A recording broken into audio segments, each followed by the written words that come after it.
Hello mga kainday! Another day, another vlog po tayo.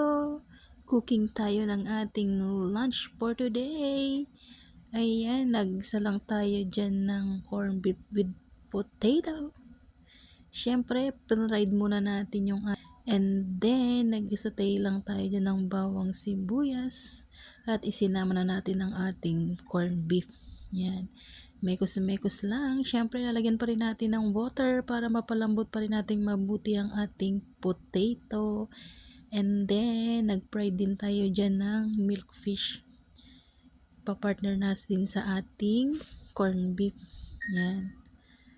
It's so yummy na yan mga kainday. Busog na ang ating pananghalian. Happy tummy na naman tayo.